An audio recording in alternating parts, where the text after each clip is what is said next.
Next up, David Charles Allen, Village Properties Realtor and host of The Hub. That's Home Ownership Podcast, and he's here to give us the latest update on what's going on with Santa Barbara real estate. Welcome to The Hub. This is David Charles Allen, Realtor at Village Properties in Santa Barbara. My good friend and co-host, Patti Teal. How you doing today, Patti? I'm doing great, David. How are you? I'm doing wonderful. Interest rates are also performing the similar as the last time we were on. 3.125 for conforming 30-year fixed and 2.875 for a 30-year jumbo. Stayed pretty consistent this last month now. Hasn't been too much fluctuation in those. Mm-hmm. And what about the listings? So this is a big change for this week. It maybe had to do with Memorial Weekend where people were taking a break looking for houses, but we had 61 new listings, 17 coming soon listings. So those are new listings but aren't publicly marketed. Then there was 36 homes that closed. The big number is 33 went into escrow this last week. So we almost had double the amount of new listings as we did houses that went into escrow. So that's huge. If it continues for another week, I think you can start labeling it a trend. I think there's just this 1 week where maybe people took a little bit of a break due to Memorial Day. They might have been traveling. So we'll see the results of this next week to see if it's indicative of something that could be progressing throughout the summer and kind of give some insight to how the market might be performing.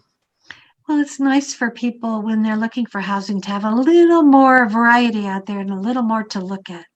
Yeah, that's definitely true. I think we're getting to the point too where a lot of people are maybe priced out of the home they really want, so they're just not deciding to buy at all, and that's going to lead to a lower demand. Oh, that's true. Well, if you're done with the stats, I have a question for you, David. Of course. I mentioned that my daughter is buying a house. It's not at Santa Barbara, and things seem to be going okay. You know, it's a little scary until everything closes. But the thing she's waiting on now is to get the appraisal done on the house to make sure that it matches up with the price that they're paying. What happens when it doesn't? Because right now, with the cost of housing going up, what happens when they don't get an appraisal that's close enough to the asking price or the selling price? So there's a couple things that happen. I think we've discussed this once before, but in terms of not being able to get the asking price on appraisal, there's a couple things that can happen. One, you can negotiate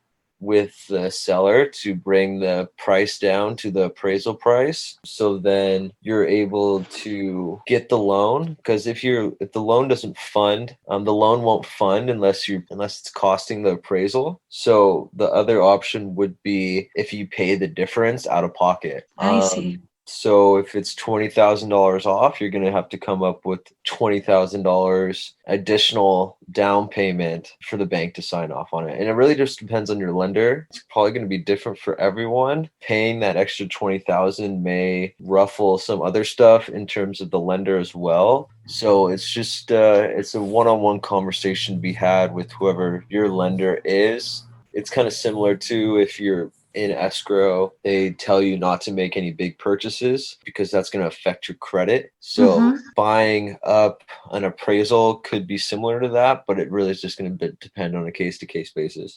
I see. So it's a little scary for the buyer until that appraisal comes in.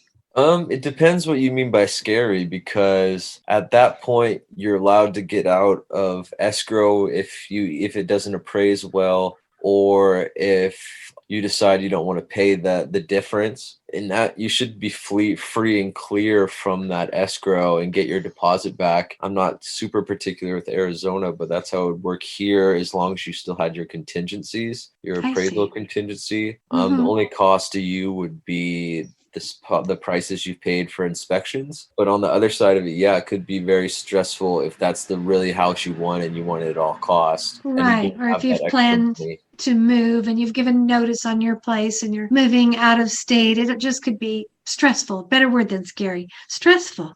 Yes. So in that case, definitely stressful. And that's when you want a really strong real estate agent or realtor that you're working with. They're kind of ease your nerves a little bit. And it depending on how much the difference can potentially be, how many people wanted the house in the first place. Mm-hmm. Someone that's really good at what they do could potentially negotiate that price off, because the last thing you want to do usually as a seller is put your home back on the market and do this process all over again. Right. Most of the time sellers just want the deal to be done. So Mm-hmm. if it's a small percentage of difference that needs to be make up, a really good realtor could at least potentially get it discounted to that if they're able to play the cards correctly in terms of how they approach the seller and the seller's agent. And speaking of really good realtors, would you give your contact information, David? Yeah, my number is 805-617-9311. Or if you want to give me an email at david@davidcharlesallen.com. Yeah. So now let's get to the important stuff. How's your doggy, Bailey? She's doing amazing. Yeah. She's laying with me right now, laying on my lap. She is such a cutie pie. Well, Ollie, my shy doggy, he had a lesson with the doggy trainer 2 weeks ago. Actually, I was so looking forward to another one, but she had to cancel for a dental appointment last week, but we're going this Friday because Ollie is very, very attached to me, but he won't let anybody else walk him. And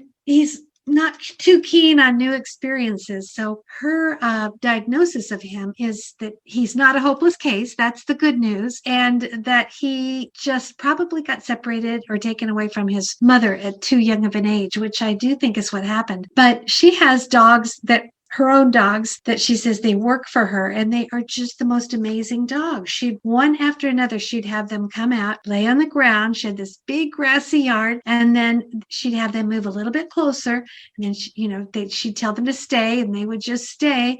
And then she'd walk with Ollie and try to get a little closer and a little closer. And then at the end of the lesson, Ollie walked behind one of her great big dogs, and her dogs were so well behaved and so gentle. And Ollie left feeling very successful. He didn't leave with his tail down between his legs. He felt very brave and like he'd really done something. Really?